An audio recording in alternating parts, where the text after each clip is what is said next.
আচ্ছা, আপনার বড় সন্তান মারা গেছে কত বছর বয়সে? এই 15 বছর। আচ্ছা, আপনার আরেকটা সন্তান যে সাতক্ষীরাতে বিয়ে করে শ্বশুর বাড়িতে থাকে, জি। সে কি করে ওইখানে? সে ওখানে ডেলি কাজ করে। আচ্ছা, এই যে মেজো ছেলেকে যখন বিয়ে দিয়েছিলেন, ওটা কি আপনি দিয়েছেন না সে একা বিয়ে করছে? আমরাই দেখে শুনে দিয়েছিলাম, কিন্তু এখন দিয়ে সমস্যা হয়েছে। আপনারা যখন দেখে শুনে দিয়েছিলেন, আপনার সন্তান কি বিয়ের পর আপনাদের সাথে কখনো থেকেছে? আমার স্ত্রী অ্যাক্সিডেন্ট হওয়ার পরে, মানে আমার এই ছেলের মা অ্যাক্সিডেন্ট হওয়ার পরে ওই অবস্থায় তারা ফেলাতেই চলে যায়। মানে ওই অসুস্থ শাশুড়িকে আপনার পুত্রবধূ, আপনার বৌমা টানতে পারবে না, তাই? তাই তো মনে হচ্ছে। চাচা, আসসালামু আলাইকুম। ওয়ালাইকুম আসসালাম রহমতুল্লাহ। চাচা, এই যে আপনাদের স্ট্যান্ড থেকে আমরা যাচ্ছিলাম, আমরা মানুষের জন্য পেজে কাজ করি, তো একটা ভাই আমাকে বলল যে আপনার কথা, যে খুবই অসুস্থতায় দিন যাচ্ছে। আপনার ছোট একটা ব্যবসা ছিল, ঝালমুড়ির ব্যবসা, সেটাও বর্তমানে অসুস্থতার কারণে নেই। আপনার সন্তানকে মাদ্রাসায় পড়াশুনো করাচ্ছেন, সেটাও খরচের অভাবে পারতেছেন না, সংসার চলছে না। অনেক কথা শুনে আসলাম, সেই কথাগুলো এখন আমরা মানুষের জন্য পেজের তরফ থেকে আপনার থেকে শুনবো, জানবো। তো আপনার নাম কি? মোহাম্মদ খাদেমুল ইসলাম। মোহাম্মদ খাদেমুল ইসলাম। আচ্ছা, খাদেমুল ইসলাম। এই ঠিকানাটা কি? আপনার গ্রামের নাম কি? এইখানে ঠিকানা, হ্যাঁ। এখানে আছে উত্তর শোলমারি, জয়পুর আমতলা ব্রিজ। আচ্ছা, এইখানের ঠিকানা আপনি যেহেতু বললেন, আপনার কি অন্য কোথাও বাড়ি আছে? আগের সাতক্ষীরা ছিল, মানে গ্রামের বাড়ি গ্রামের সাতক্ষীরা? সাতক্ষীরা।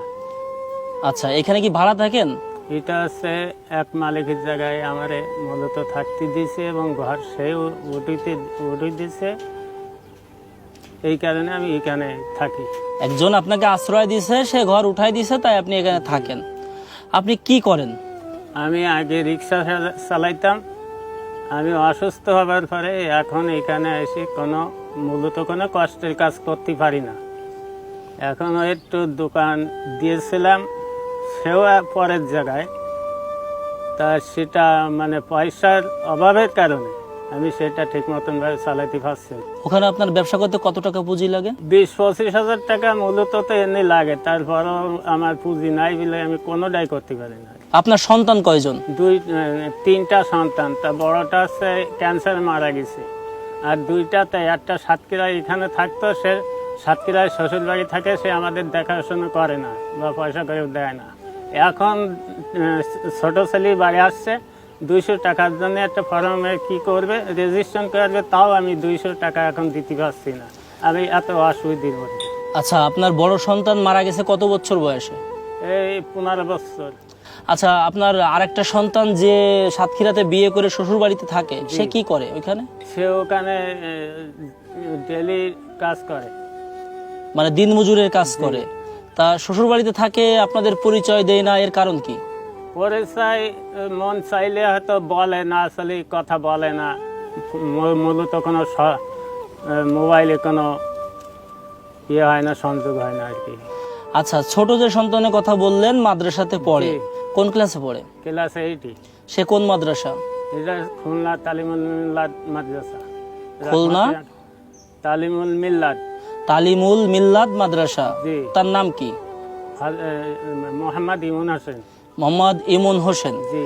এখন ওই যে কি বললেন 200 টাকার প্রয়োজন, এটা কি বললেন, এটা একটু ক্লিয়ার করেন তো। এটা হচ্ছে একটা কাগজ নিয়ে আসছে, সেটা রেজিস্ট্রেশন করতে হবে।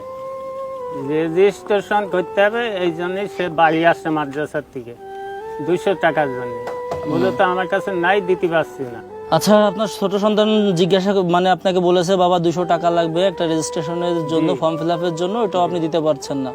মানে বাবা হিসাবে আপনাকে এই যে সন্তান মাত্র 200 টাকা চাইছে, তাও দিতে পারছি, এটা আপনি দিতে পারতেছেন না, এটাতে আপনার একটা অনুভূতি বলেন তো। এই যে জায়গাটা, এই যে কষ্টটা, এটা কিন্তু অনেকে বুঝবে না।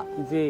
এই মুহূর্তটাতে আপনার কেমন লাগতেছে যে আমি সন্তানকে টাকা দিতে পারলাম না? সন্তান যে টাকা না দিতে পারলে তো বাপ মা তো বহুত খারাপ লাগে আর কি, মানে কষ্ট লাগে, প্রচুর কষ্ট লাগে, কিন্তু মূলত না পারলে এখন কষ্ট কে দেখবে। আচ্ছা, এই যে মেজো ছেলেকে যখন বিয়ে দিয়েছিলেন, ওটা কি আপনি দিয়েছেন না সে একা বিয়ে করছে?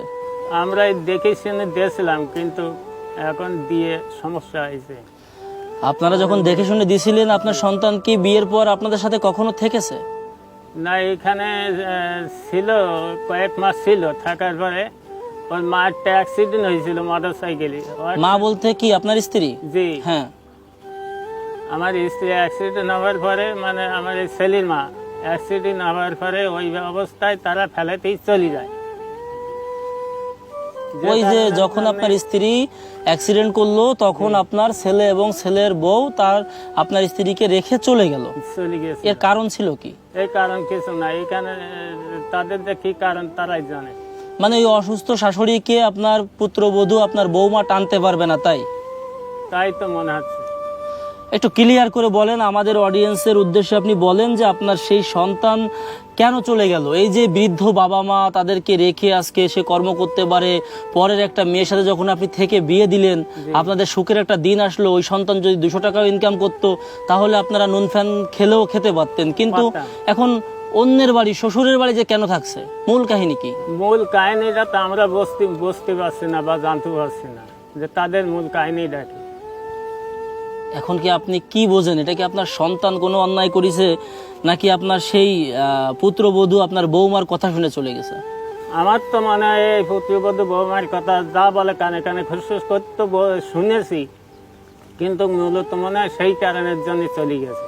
সে বলিছে যে সে যা বলে তাই শোনে, আমরা মূলত আমাদের কথায় কোনো কান দেয় না।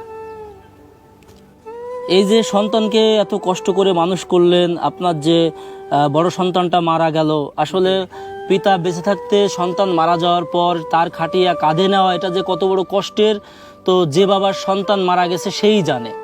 এখন সেই যে দুঃখটা পাওয়ার পর মেজ সন্তানকে বিয়ে দিয়েছিলেন, সেও তার স্ত্রীর কথা শুনে সেও কষ্ট দিয়ে চলে গেল।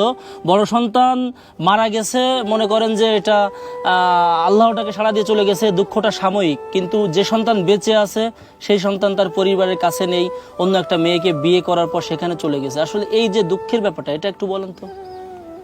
দুঃখের ব্যাপার আর কি বলবো বলেন, দুঃখ তো বলার জায়গা নেই, একমাত্র আল্লাহ ছাড়া, তাছাড়া কোনো তো পথ দেখতেছি না। এই দুঃখ, বহু দুঃখ নিয়ে আজ মনে করেন আমি আরো বেশিরভাগের এমনিতে অসুস্থ, আজ মনে করেন 1-2 বছর না 30 বছর ধরে অসুস্থ, কিন্তু এইভাবে ওই যে এখন টাকা দুটো জোগাড় করতে পারি কোনো কায়দায়, সেই সময় একটু ওষুধ খাই, আর যখন পারি না তখন ওইভাবে ভুগি। মূলত কোনো পরীক্ষা নিরীক্ষা যা ভোগ করতে পারে সেই মূলত সেই পরীক্ষাগুলোই করতে পারি না। আপনার রোগ কি কাকা? আমার বিভিন্ন সেই রোগগুলো তো ধরতে পারি না পরীক্ষা না করার কারণে, কিন্তু আমি নিজেই মূলত বুঝি যে আমার বুকের ভিতরে জ্বালা পোড়া করে এবং এখানে কিডনির সমস্যা আছে, বিভিন্ন সমস্যা আছে, অ্যালার্জির সমস্যা, বিভিন্ন সমস্যা আমাকে আছে, যে কারণের জন্যে আমি মাঝে 2 দিন ভ্যান ভাড়া খেলেও আমি এক ডাক্তারখানায় গেছিলাম, তিনি ভিজিট টিজিট নেয় না, সেখানে গেছিলাম পরিচিত ডাক্তার, তার কাছে বাকি ওষুধ জানি তাই খাইছি আমি। বাকি ওষুধ এনে খাইছেন? জি, আস্তে আস্তে আমার স্ত্রী টাকা দিয়েছে। আচ্ছা, বুঝতে পারিছি। এখন এই যে চিকিৎসা করাতে গেলে আগে আপনার টেস্ট করা লাগবে, টেস্ট করার মতো কোনো অ্যাবিলিটি আপনার নাই। আচ্ছা, একটা কথা বলি চাচা, এই যে মেজ সন্তান আপনাকে ছেড়ে চলে গেল, আর এই যে ছোট সন্তানকে আপনি পড়াশোনা করাচ্ছেন, মাদ্রাসায় পড়াচ্ছেন, আমরা দোয়া করি যে আপনার এই সন্তান মানুষের মতো মানুষ হোক, কিন্তু এই সন্তানও কি আপনাকে রেখে চলে যাবে, এই ধরনের কোনো ভিতরে কোনো সন্দেহ আছে নাকি?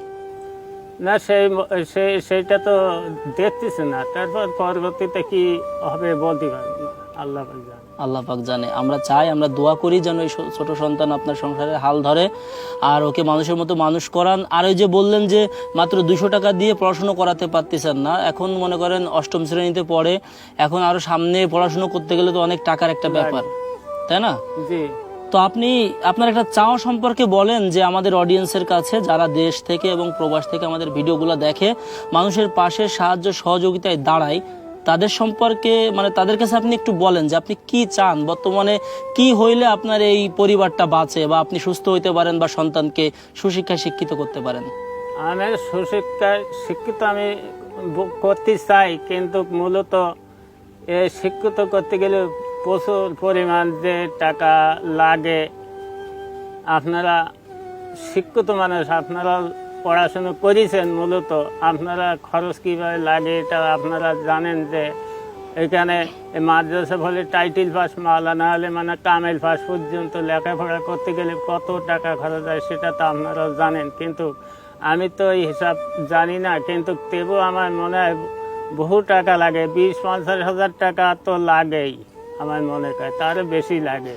না, 20-50 হাজার টাকা না, ও নর্মালি ফুল স্টাডি শেষ করতে গেলে 3-4 লাখ টাকা, যাই হোক যাই মোটামুটি একটা খরচ আছে যে যে লেভেলে পড়ে আর কি। এখন চাচা বিষয় হচ্ছে কি যে ওইটা তো জানলাম, এখন আপনি যেহেতু অসুস্থ, বুকের মধ্যে সমস্যা, ভারী কোনো কাজ করতে পারেন না, নর্মালি কেমন কাজ হইলে আপনার জন্য সুবিধা হয় আমাদের প্রবাসী ভাইদের উদ্দেশ্যে বলবেন। কেউ যদি আমাকে সহযোগিতা করে তা আল্লাহ তাতে রাজি খুশি হয় এবং আল্লাহ তাতে বাসবে তাকে। এখন ঝালমুড়ি বিক্রি করতে গেলেও 2-3 হাজার টাকা লাগে কমের বাদে, তার নিচে হয় না। 2-3 হাজার টাকার একটা বুঝ হইলেও তো আপনি একটা ব্যবসা করতে পারবেন, তাই? টুকটুক আছে আর কি। আচ্ছা আচ্ছা, তো চাচা আপনাকে অসংখ্য ধন্যবাদ। আমরা মানুষের জন্য পেজের তরফ থেকে এই যে 500 টাকা আপনাকে দিচ্ছি, এই টাকাটা রাখেন, এইটা আপনার ছোট সন্তানকে ডেকে 200 টাকা দিয়ে দিবেন, আপাতত ওই খরচটা চলুক। আপনি এখন এক মুঠ না খেয়ে থাকেন, তবু সন্তানকে কোনো পড়াশোনার গাফিলাতি দিয়েন না, ও অন্তত এটা স্টেপটা পার করুক। আর আমি এইটা বিশ্বাস করি যে মানুষের জন্য পেজে যারা অডিয়েন্স আছেন, এই চাচার বড় চাহিদা না, মাত্র 2-3 হাজার টাকা, সর্বোপরি 5 হাজার টাকা, 5 হাজার টাকার একটা অ্যাসেট হইলে সে তার ব্যবসাটা দাঁড় করতে পারে এবং তার যে বর্তমান সন্তান আছে, ছোট সন্তান, তাকে হয়তোবা ওখান থেকে ইনকাম করে মানুষের মতো মানুষ করাতে পারবে। আপনার ইচ্ছা কি ছেলেকে কোন পর্যন্ত পড়াবেন? কামেল পর্যন্ত। কামিল পাস করাবেন, বড় মাওলানা বানাবেন, তাই তো? আলহামদুলিল্লাহ, আল্লাহ পাক যেন এই চাচার নেক নিয়াতটা কবুল করে নেয়। আর আপনারা যারা আছেন তারা অন্তত এই পরিবারের পাশে এসে দাঁড়াবেন। মাত্র 3 থেকে 5 হাজার টাকার একটা পুঁজি দিলে চাচা একটা ব্যবসা দাঁড় করাতে পারবে এবং তার যে ছোট সন্তান এখন 8ম শ্রেণীতে পড়াশোনা করছে, তার ইচ্ছা সে বড় মাওলানা হবে। তো সবাই তাদের জন্য দোয়া রাখবেন। এবং আচ্ছা, আপনি কি মোবাইল ব্যবহার করেন? জি না। আপনার পরিবারে কারোরই মোবাইল নাই? আছে, আমার পরিবার, স্ত্রী। মানে স্ত্রী, আপনারই তো বাড়িরই মোবাইল। নাম্বারটা বলতে পারবেন? জি না। আচ্ছা, নাম্বারটা আমরা জেনে নিব, স্ক্রিনে দিয়ে দিব। ওই নাম্বারে কি বিকাশ আছে? আমার দিকে তাকান। আমি বলতে পারবো না, আমি ওই মোবাইল ব্যবহার করি না, তো মূলত আমি বলতে পারছি। আচ্ছা আচ্ছা, ওইটা আমরা জেনে নেব। তো আপনারা যারা আছেন এই মোবাইল নাম্বারে যোগাযোগ করে চাচার সাথে যোগাযোগ করে নেবেন। আপনারা অনলাইনে অথবা অফলাইনে অথবা আমাদের অ্যাডমিনের সাথে যোগাযোগ করে এই পরিবারের পাশে এসে দাঁড়াতে পারেন। দেখুন, মানুষ যেখানে হাজার হাজার টাকা অসৎ পথে ব্যয় করছে, সেখানে একজন অসহায় মানুষ সামান্য টাকার জন্য 2 থেকে 5 হাজার টাকার জন্য একটা ব্যবসা দাঁড় করাতে পারছে না, এমনকি তার পরিবারের পাশে থাকতে পারছে না।